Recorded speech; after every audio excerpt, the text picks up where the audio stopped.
Influential U.S. midterm elections. U.S. midterm elections are often seen as a referendum on the sitting president's policies. While a president is elected every 4 years, midterm elections take place 2 years after a presidential vote, or halfway through a president's term. While the president is not on the ballot, the entire House of Representatives is up for election, as well as roughly a third of the Senate, along with numerous governorships and state legislative positions. Here's a look at some of the more influential midterm elections in the past 150 years, all of which led to a change in the party that controlled the House. 2018.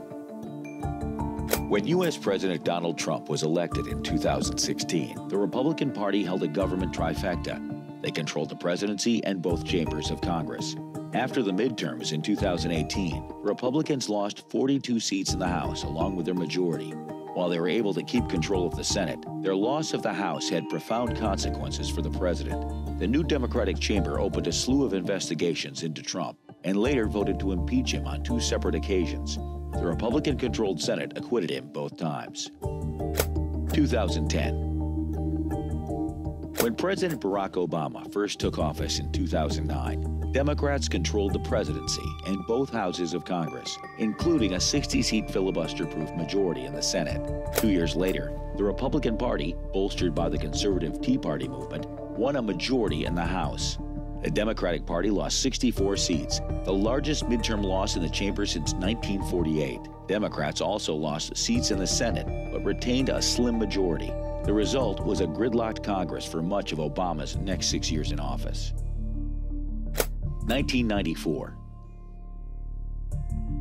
2 years into President Bill Clinton's first term in office, Republican House Leader Newt Gingrich helped his party take control of the chamber for the first time in 40 years, with a conservative agenda laid out in his Contract with America. Democrats lost both the House and Senate as voters backed the contract's goals of less taxes and reduced government. Clinton had a contentious relationship with the new Congress, with debates over spending leading to lengthy government shutdowns. But the two sides came together to pass welfare reform and a balanced budget. 1946. During the midterms in 1946, Republicans capitalized on the public's discontent with the post-war economic policies of the Democratic administration of Harry Truman to win both chambers of Congress. The election ended 14 years of a full Democratic congressional majority that began with Franklin D. Roosevelt's election in 1932 during the Great Depression. Freshman members of Congress elected in 1946 included 2 future presidents, Democrat John F. Kennedy and Republican Richard Nixon.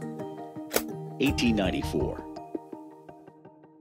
The largest turnover of seats in the House since the start of the modern party system in the mid-1800s took place during the midterm elections of 1894. Democrats lost 124 seats, which at that time was 35% of the chamber's total membership. Republicans won over large numbers of voters in the South, Midwest, and West by blaming the Democratic administration of President Grover Cleveland for the country's economic depression. The election ushered in Republican control of the House for the next 16 years.